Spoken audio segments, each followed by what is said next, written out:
It was so important to get outside of Washington, D.C., to participate with people, to listen to the stories that so many people have told us, and to bring back to Washington, D.C. their ideas and their thoughts about what we need to do next.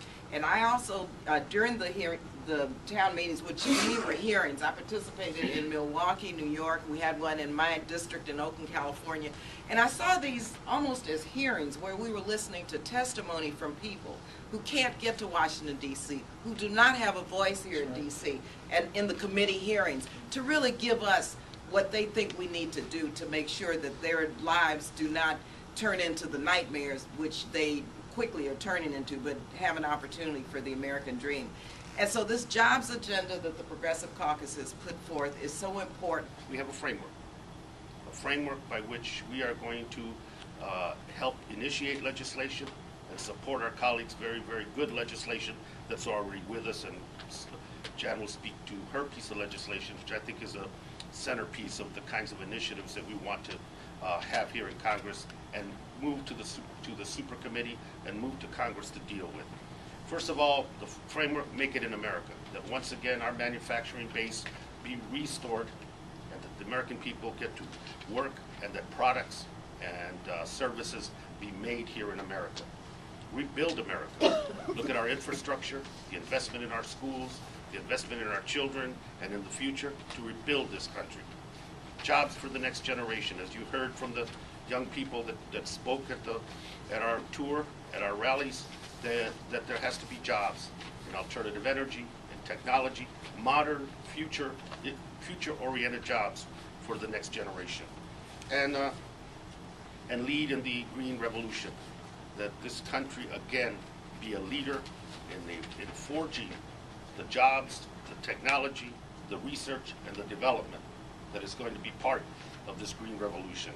And not just about jobs. You know, you have presidential candidates from Texas talking about all the jobs they created. They don't mention the fact that they're all minimum wage jobs with no benefits and no opportunity for those people to get out of that block that they're put in. So it's not just about jobs, it's about good jobs, good benefits, the right to representation for people, and fair taxes and shared sacrifice. That the future of this country be equitable, and part of that equity has to be a fair taxation where everybody pays their fair share and everybody shares in the sacrifice of rebuilding this American dream.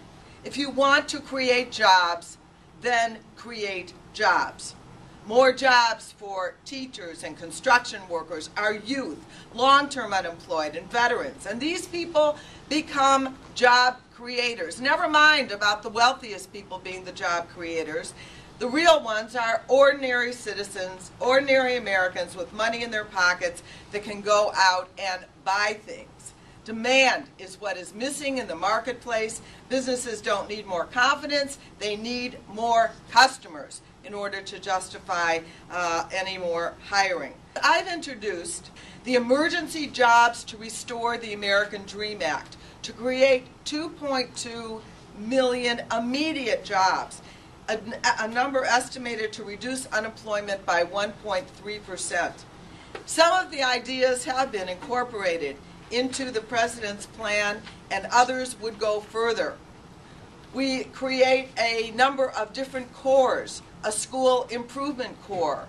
Ours goes even further than the President's, creating 650,000 jobs. A parks improvement corps to create 100,000 jobs for youth between the ages of 16 and 25. A student jobs corps, 250,000 more part-time work-study jobs for our kids that are looking for a future after they graduate. Neighborhood Heroes Corps, funding of teachers, cops, and firefighters, 300,000 more teachers. A health corps, grants to hire at least 40,000 health care providers. A community corps that will create 750,000 jobs to do needed work in our communities, including energy efficiency and recycling, and addressing blight and post-disaster relief. A child development corps, 100,000 jobs in early childhood education.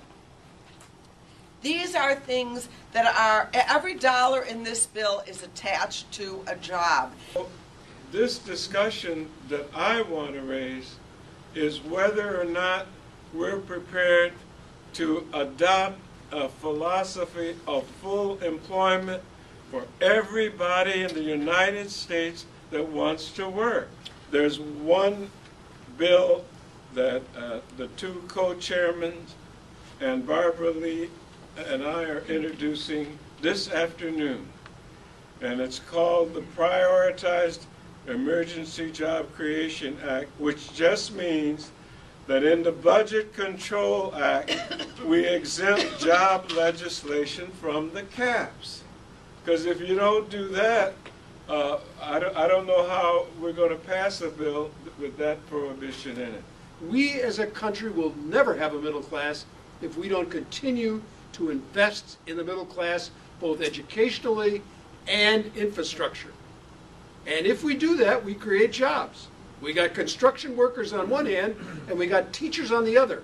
And that's the way this country is going to get back on its feet. We can get back on our feet. We can watch Europe go down the tubes, as they're doing right now, because they're not willing to invest in each other.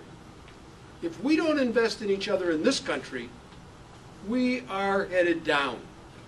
And that's not what the Progressive Caucus wants. We want a job for everybody. That will stop the foreclosures. Foreclosures in my own city are starting to go up in August of 2011. We were sort of exempt from what was going on in the rest of the country in Seattle. We're not now. Everybody's in this boat, and it means we all have to pull together, and that means we have to have a jobs bill that is paid for and provides people with an opportunity to get themselves going. Our job is to insist that we have a real solution to this jobs problem in this country of ours. And that solution must be big, and it must be bold, and it has to be now. So that's what we're after. And that's what the Progressive Caucus format is about. That's what Jan's and Barbara's and the legislation that's before us and more that's coming. And it's also what the President presented to us on Thursday night. We must insist that we have nothing less than what he presented, along with the additions that we're talking about here. Nothing less. Half a loaf is not enough in the United States of America. This is an emergency. We must do it, and we cannot cut this baby in half and his proposal and think, well, we negotiated, and have the Republicans say, well, we did our part. The whole loaf, the whole proposal is what we must have, and we must have it now. And we must keep going. Big, bold, brave, now. The hypocrisy of them shipping out our industry, costing us jobs, increasing their profits, and in some instances being subsidized for moving out of the country doesn't make sense anymore. What would the revenue be today if people had a tax code that they paid what the code said it would be? The 35% corporate tax that we have obviously doesn't apply to General Electric. And they're in the White House. What a beginning it would be if we just say that we're going to remove from you an unfair, unexplainable advantage that you have over other businesses. If you close those loopholes, you have close to $1 trillion right in the corporate tax system, and you can reduce the rates. Wealthy people know that you have to invest in this country, and they have the lowest tax rate since 1950. So fairness and equity would bring in the money. And of course, everyone knows that cutting spending does not mean you're saving money. It's how you cut and what you cut.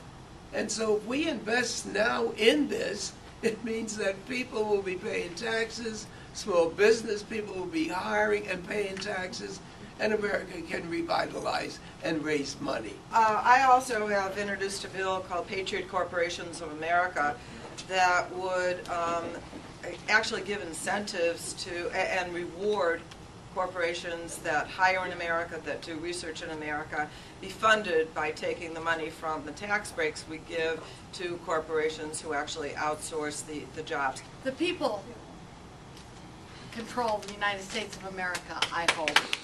They have to get out there, they have to speak, they have to tell their legislators that they want a big, bold jobs bill, and they want those jobs now. It's a comprehensive proposal the president has. We think it's a wonderful first step. We'd like to strengthen it and make it bigger. But you know, this is now going to become as much a public will kind of issue as anything else. And I think Cantor's statement about we'll take only what we want or give you only what you want, I don't think that's acceptable to us, and it's certainly not acceptable to the American people. Well, it's not surprising to me that the Republicans are willing to consider the American Jobs Act, except for the part that actually creates jobs. Right. And it's based on a continual lie that they put out there that the last stimulus program did not create jobs. The recent CBO analysis says it's as many as 2.9 million jobs were created by the stimulus program, which in the view of many of us was simply too small. But it did bring us back from the brink of a full-blown depression. And now the Republicans, who actually are even a little bit reluctant about tax breaks for middle-class people, they like them for the rich people, are willing to consider the parts of the bill that don't actually put people to work. Makes no sense. Cautiously optimistic that some of these Tea Party Republicans, and that's who they are, will begin to see the light, because their people are also unemployed. Their people also need unemployment compensation. Their people also want to live the American dream. It's not only members of the Progressive Caucus or Democrats, it's also Republican members and Republican Tea Party members who have constituents who deserve this too. We hope some Republicans stand with the American people, but we got faith in the American people to rise up and demand that, you know, the Congress pass a jobs bill. So we're fundamentally optimistic, but we're also realistic. I mean, we know that we don't expect Canada to jump up and say he's for putting Americans back to work suddenly, but we do expect that the American people are going to bring pressure to bear, and we're going to fight like we expect to win, because that's how we do business.